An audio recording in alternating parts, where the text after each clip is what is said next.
Good day, and thank you so much for joining us. My name is Ntsika Ntsokolo, Equity Analyst here at Sasfin Wealth. I look at the local and global equities, and we're joined today by our Global Equity Strategist, David Shapiro. Here at Sasfin Wealth, we believe in having open conversations in and around money. And today we're joined by David to give us his unique perspective in and around home ownership versus rental. Good morning, David. Thank you for joining us today.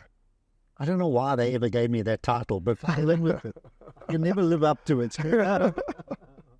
Nevertheless. But so you're joining us today to have a bit of a conversation around the theology around renting and buying, and to perhaps get a couple of your ideas and thoughts around myths and beliefs in and around that. And perhaps just to start, could you tell us, when it comes to home ownership, what would you say is the driving force behind people investing in property? And is it a good idea? No. It's simple to look. When you look at property, you have to have a roof over your head. You know what I mean? Otherwise, you can't live. So it's absolutely imperative that you have a roof over your head. But the problem is that it must be security, not a noose around your neck. And that's one of the big issues, is that there's this, when I say a myth, there's a belief that owning a home is an investment. And I'll get to the end. Owning a home is not an investment. The only time it becomes an investment is when your kids send you off to the old age home and they sell the property and they take the money. Up until then, it's a cost. It's something that you have to put a lot of time, a lot of effort in. Yes, you get pleasure in, but it's got to be pleasure. You know, yes. In other words, it mustn't drain your finances, and you mustn't hate your home. You must love your home. So I'm saying, when we start off, and see, when we start off as young people and we have a home, we want our dream home, it's always beyond what we can afford. Yeah. I'll qualify that. I have to qualify all the things we're going to talk about today. Yeah. Sometimes you may be lucky. You might have a rich father, or your partner might be ultra wealthy with a big trust account. Then it cancels out everything. So we're talking about the masses, you know, those who are not that fortunate. The normalized experience. Life, yeah. And when speaking to the psychology around home ownership, I know that it does differ between cultures and socioeconomic standards, but what would you say are some of the cultural drivers in and around, you know, the myths around home ownership and why we always seem to think it's beneficial to go into home ownership versus renting? It's social. It's your social standing. Yeah. And people buy homes, of course, near a school where they want to send their children, where the children will have friends. Very important. Yeah. You know, I can't take that away from the importance of having a home. Yes, don't discount that at all. You know, you don't want to go live in the sticks or something because you can afford it, but your kids are going to be miserable. So I think that's very important. But we start off by saying you have to know who you are financially. And I always start off with that.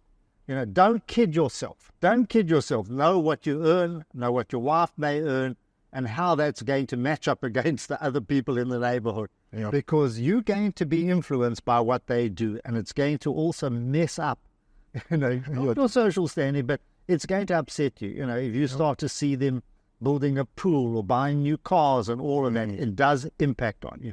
But you've got to be honest with yourself and know who you are, know what job you have, how much you're earning, and how much you can afford before you make those kind of decisions. So I'm saying, yes, what you've said about social standing, living in the right kind of area near the school, very important. But you've got to do the maths. Yes, sir. Yes, sir.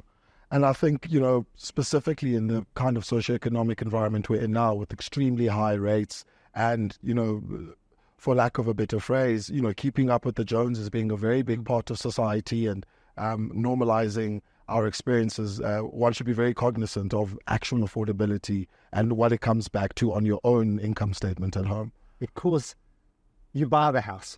And you kind of stretch your budget accordingly. You say, it's R1 million, you know, we can only afford 950. Okay, let's take it to $1 million, whatever it is. It's a lot more than $1 million. But what do you do then is you finally sign a deal and you start making your payments, you get the mortgage, and then the trouble starts.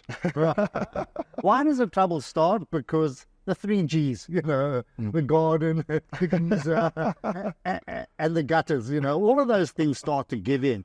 And owning a home is about maintenance, and this ongoing maintenance of maintaining its value, of maintaining, not only your lifestyle, but also the comfort of your home. Yes, sir. So I'm saying that you don't understand what kind of a drain that can be.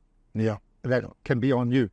So when you buy the home, when you go out initially, be aware of these. And someone has to advise you of what comes next. Insurance. Yeah. You're only quoted on the ticket price of the home, not the running costs. And totally. Yeah. So I'm saying this is not against home ownership. This is just doing the right thing and understanding that this is it's a social choice. This is a lifestyle choice, but make it affordable. Don't make your life miserable. I think the other thing about home ownership is that it's not something that's easily tradable. Yeah, the counterparty needs to exist in order for you to be able to realize that sale. Yes, sir. And your neighbors might have better homes, and yours is in the middle. Yeah. So I think there's so much that we have to teach people about home ownership. I loved a comment that you drove home in one of our earlier conversations, and it really resonated with me, thinking about as a person of color growing up in South Africa, through whether it was the Land Rights Act or the Land Act or the Group Livings Act, that we were societally kept away from the opportunity of actually home ownership. And so the moment our parents and the like got the opportunity to actually enter the market, they almost did it without their heads and mainly their hearts. And you're saying ensure that both are aligned. That's a very strong, potent force there, wanting to own that because you weren't allowed to do it. We're just digressing a little bit here into actual property as an investment outside of your home. Leave it to the professionals. Yeah. Because everybody believes that, I want to own a home, I want a property, I'm going to get rent. You get the same problem.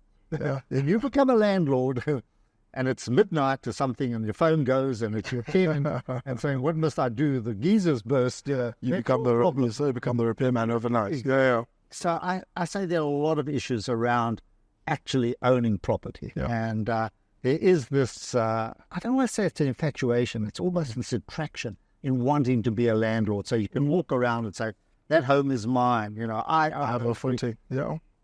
That's the last thing on earth I want to do. I'm an equity man. I stated here, the beauty about equities is you can get in the morning and you get out in the afternoon just by the press of a button. Maybe at a profit, maybe at a loss, but you've got liquidity. You've got flexibility. And I think that's something, we probably don't think about sufficiently enough as homeowners, is once you have said asset and you're thinking about your counterparty, or your valuation. Your valuation is as much as your counterparty is willing to pay. And, time adjusted, inflation adjusted, to your point, it won't always be beneficial to be the owner. The best lesson you could have, or if you want to teach people about it, go buy Monopoly sets. Okay. Old-fashioned Monopoly sets. And go buy the South African version. And you go look there, and one of the most valuable properties, Elof Street. Risk Street, which are the last areas on earth that you want to buy property. And what it does do, looking back, it just shows you how things change where it comes, how cities change, how people change, how property values change. So there's so many people who've been caught who historically had properties in Hillbrow, in Berea, in town, town meaning the central of Joburg, which are now it's all where we are at the moment, it's in Sandton, but even so, it's very difficult. The migration of those city centres and what is seen as the affluent and premium paying properties, it migrates, and it's certainly something that we're not readily aware of, and you can't move your house. So no, certainly a point to consider. So when individuals are actually considering these kind of large, very fixed investments, what would your first consideration, or what would your thinking be in terms of considerations around their long-term financial health? Look, you've also got to try and forecast where you're going to be. I come back to, you need the security of a home, definitely. Whether you rent it or buy it, those are your own considerations. When you rent a property, If you were renting it from a professional, that's a different story because he's not going to kick you out. If it's from someone who's bought a property as an investment, somewhere down the line, they say a year down there, you're just getting settled. They say, look, my auntie hasn't got a home. I need you to back up. You're out, and those are some of the issues as well that you face. Also, you have to renegotiate your rental on those basis. There's downside in renting as well. I think someone's got to find the kind of balance around it. All that we're doing in this kind of presentation is to raise those concerns. Yeah, raise those. Think about these. Whatever we do, I'm not hard and dry on saying don't buy a home. It's just you've got to consider all these issues. Can I truly afford it? And does it draw the value? And one of the comments to draw on that you've made earlier is that the family is the anchoring, or your family situation and those considerations should come almost forefront or to the forefront when considering whether or not home ownership works for you and really draws the values that you think that it will. What would you say is your final piece of advice for someone who is now looking to finally consider whether or not it's time to jump into a property or to rent one? Whatever price you think you can afford, have it. Because that's what you can really afford. Yeah. And I mean that. In other words, rather know that you can get to that kind of level. And I know it sounds like I'm brushing aside and being silly about it, but you normally find that whatever you think you can pay ends up being very, very expensive. So think about those things very carefully as well. I think the other side of it is when you start to think about home ownership, you've also got to think about your future. So it's just part of where you are, lifestyle decisions, which are a much broader subject here. Well, you've got to save. Yeah, you've got to save. You've got to save. And you've also got to have that kitty. Yes, an emergency. In case that geyser of yours bursts, or alternatively, the swimming pool pump goes, or something like that happens, the paving, there's something collapses in that. You've got to have that extra money that you can afford to, fix the home and maintain the way it should be in that. So I'm saying these are all things that you have to think about when you buy a home.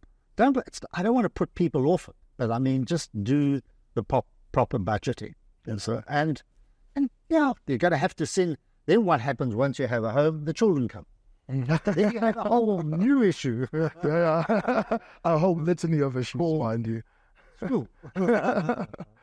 And in fact, bringing up children preschool is much more expensive than the primary and high schools and even university as well. That's probably the most expensive time that you ever live is preschool, sending them to kindergarten and so on, which are not financed by the state. Not in this country, at least. But David, thank you so much again for your time. I mean, your insights have been priceless to our viewers and those who have joined us today. Thank you so much.